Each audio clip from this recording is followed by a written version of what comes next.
just got done at one of my local spots. Did pretty good. Not as good as I did the other day. But it's cooling down. There's more activity. And the effort has not been as hard to have. But I want to talk a couple minutes about attitude and effort when it comes to crappie fishing. Crappie fishing can be as easy as hard as you make it. In essence, it's a fairly turnkey sport. There's very basic principles behind it. There's not nearly as much overall complexity as there is with other species of fish.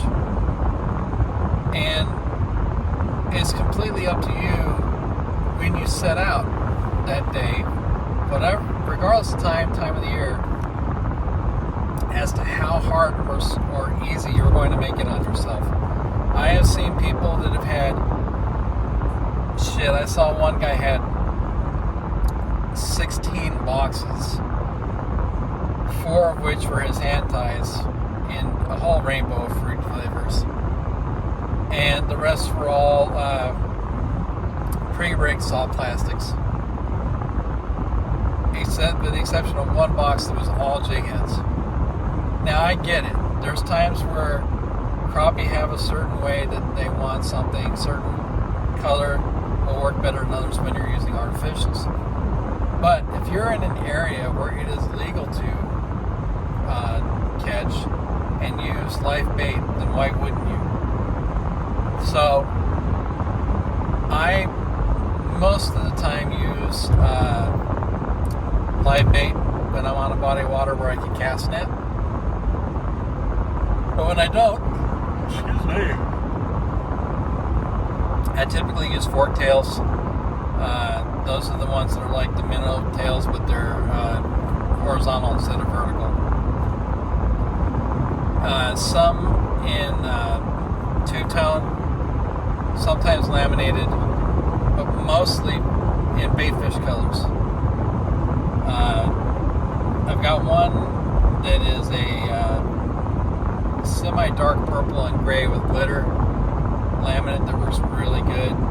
Monkey milk, of course. Got one that is a clear with purple and turquoise flake, and then one that's the same, and they both are laminate, top, bottom, and one has a chartreuse tail, so it's got a little bit more variety and a keying factor. I've got some that are white with a chartreuse tail, but most of them I stay very close to baitfish colors because a lot of times in the places that I go, they're chasing bait. But if I can, I go live bait. Now, a lot of people use a split shot about 18 inches above the hook, use an Aberdeen, slip bobber, small floats. I will use micro bobbers and micro slip bobbers, and the smallest split shot I can get away with, so that I can let the shad or other baitfish run. And it works for me. A lot of times, depending on where I go, I don't use anything. I freeline the minnow. I don't use even a split shot, and I have great results. Phenomenal. But for me, the essence of method to use most of the time is the lightest line I can get away with, the lightest rod I can get away with, and if possible, live bait. If not possible, then as close to representing live bait as possible. It makes it much easier than filing through boxes and boxes of dozens of colors. There's some of the best crappie fishermen in my state of Arizona, 2 of whom I know fairly well. They have very basic color combinations, very basic. And in fact, one of my friends, Cameron, he ties most of them. And Matthew, that pours lead heads, he uses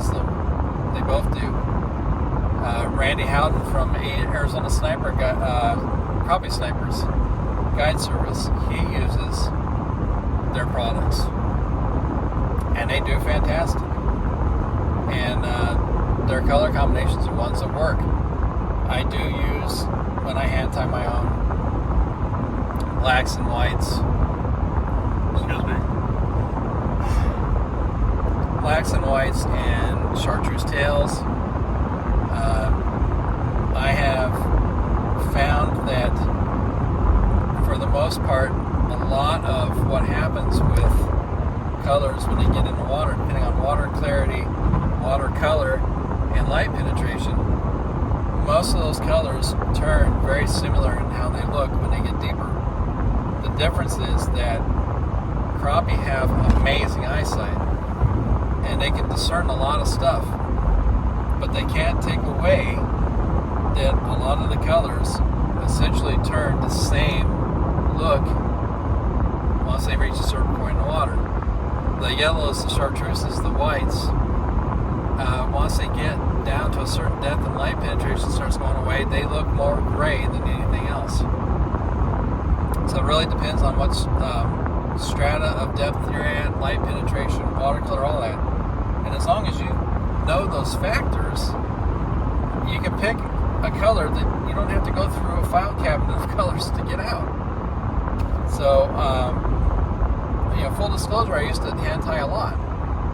And most of it was just for friends and myself. Well, I went through a lot of money. I did. But I used to make the whole candy apple rainbow. But I've always come back at some point to mostly baitfish colors. So if you make the equipment choices as inexpensive as you can or want, your bait choices as simple as possible, your probability of being very successful is going to rise high, skyrocket, compared to if you just grab the most expensive thing in the world and grab every single color of the rainbow, because it's just not necessary all the time. So, just make it as easy on yourself as you can, really. And also, I cast snipe when possible. Unfortunately, I fish a lot of Scottsdale waters, and there's always some damn Karen that has to have something to say about how I'm illegally doing something that's perfectly legal. They all think that they have an encyclopedia of law in their brain, and they don't.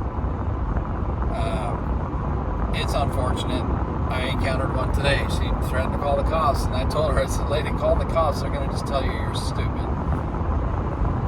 And she's like, well, they banned it in Gilbert. I said, yeah, because too many of you idiots kept calling the cops. It's the only reason they banned it from that city. I told her repeatedly, lady, if it's not marked and it's a public body of water, in the state of Arizona, a 4-foot cast net is legal to launch and catch bait with. If it is not a sport fish, I can use it as bait. Period. And she just wouldn't believe it. I showed her on my phone. She kept pointing her finger in my face. I don't care. I'm telling you. I'm like, well, I don't care if you're telling me, lady. I know what the fucking rules are. I follow them. I told her, I said, think about it, ma'am. You really think I would be in plain sight on a pond that multiple dozens of people go across in the time I'm there and do something illegal? Come on. I mean, it's obvious what I'm doing. If I was doing it illegally, it would be obvious to a cop. If it's a 6-foot or an 8-foot net, they're gonna know it's a much larger net than what I'm using. And they know what the laws are. And if they don't, then I show them. And they're always good with them.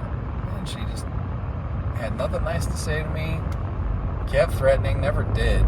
She walked off, got on her phone. I never saw anybody. I was there for like 30 minutes later. But this brings me to another point. If you encounter people like that, and you are following the rules in your state or on your body of water in your state, you have no duty to stop what you're doing. It doesn't matter how belligerent they get, how in the face they get. that's their problem. And if they call law enforcement, if they call park rangers, only thing they're going to do if you're legal is say have a nice day and tell somebody not to be stupid. It's happened every time I've gotten somebody called on me. And it happens. Even on boats, it happens. And it's ridiculous. So just be aware of that. You do not have a duty to stop what you're doing unless a person of enforcement, either with Game and Fish or PD of the city you're in, tells you. If they tell you, just go. Even if you're doing it legally. I do. I'm like, okay, whatever. I told a cop, I said, look, it's legal, but you're telling me to go, and I'm going to go ahead and go. I went 2 ponds over. Whatever. They're not harming me by making me leave. Because usually by the time somebody comes, you're fishing for a while already. So I just figured I'd, make a few comments here and there before I got home and, maybe give some different perspective to people, especially here in Arizona. We in Arizona, we do not, as fishermen, try to abuse our privileges on the water. So if somebody tells you you're doing something illegal and you know damn well you're within your legal rights, don't leave. Keep doing what you're doing. Tell them to piss off. And if they call PD or they call Game and Fish, well, then you handle that because it's easy to handle as long as they know the damn law. It's that simple.